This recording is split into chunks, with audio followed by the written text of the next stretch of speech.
prende il via il campionato di promozione del Veneto. Al campo sportivo Alberto Guglielmi per il girone A si affrontano il Cadidavide e l'Audace. Dirige l'incontro il signor Marchi della sezione di Verona, assistito dai signori Pasqualetto e Sbrescia.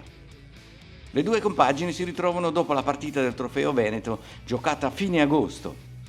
Il Cadidavid parte forte e si rende pericoloso con un tiro dal limite di Najazev, che Scarsi respinge. L'azione prosegue con il tiro di Sacconi respinto dalla difesa.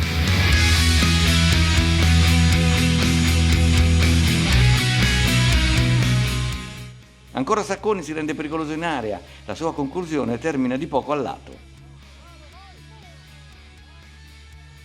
L'Audace si sistema in campo e replica con un'azione che porta al tiro Herbert. Sacconi, il più tenace della sua squadra, ci riprova, la palla passa al lato del palo. Il centrocampo dell'Audace macina gioco, cercando anche le triangolazioni. Il tiro di Grego viene respinto, poi la palla carambola. Pasquali conclude sfiorando il palo. Di nuovo Plamadeala tenta la conclusione dal limite. Poi ancora Sacconi prova a centrare la porta, ma la palla termina alta. Poccetti si lancia sulla fascia e crossa in area. Il colpo di testa di Herbert va di poco alto sulla traversa. Pasquali pesca in area Grego, che controlla e infila la porta con un rasoterra. 1-0.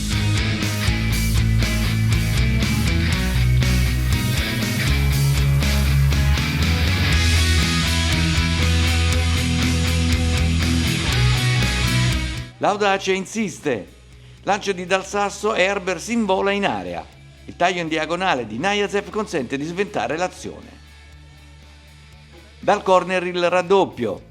Plamadeala calcia sul secondo palo dove piazzato c'è Meneghelli che di testa gonfia la rete. 2-0.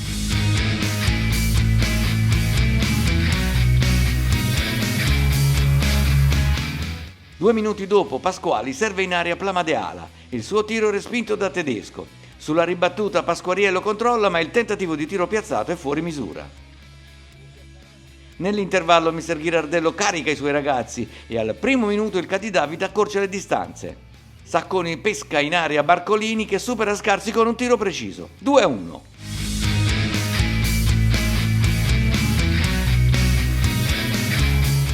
Al terzo i padroni di casa reclamano per un calcio di rigore. Il signor Marchi, molto vicino all'azione, decide di non intervenire, perché usando un linguaggio da basket viene identificata più un'azione da sfondamento che un fallo del difensore.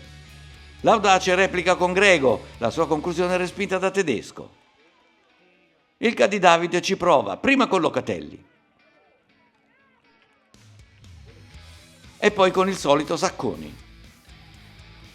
2 minuti dopo Plamadeala subisce un fallo dal limite. L'attaccante si sistema la palla e piazza un tiro preciso sul secondo palo. 3-1.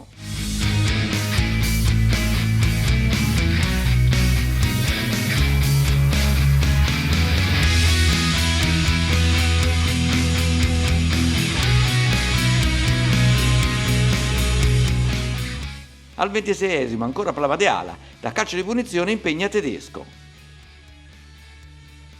L'Audace reclama per un fallo in area, ma anche in questo caso il signor Marchi decide giustamente di non intervenire. Al 32esimo Marcolini interviene in area su un'incertezza della difesa, il tiro di Granato finisce sul lato esterno della porta. Pasquariello serve un filtrante per Grego che controlla e scarica su Plamadeala, il suo tiro viene respinto in bacher da Tedesco. Il Cadidavide non molla e ci prova nel recupero, prima con Marcolini e poi con Prati dalla distanza.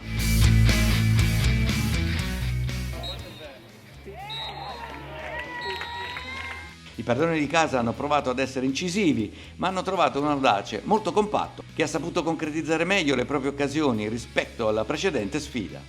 Mister Ghirardello dovrà mettere a punto i meccanismi della propria squadra, mentre Mister Biroli guarda al futuro con più serenità, ma con la consapevolezza di dover ottimizzare la buona prestazione dei suoi ragazzi, che festeggiano il successo andando sotto gli spalti con i propri tifosi.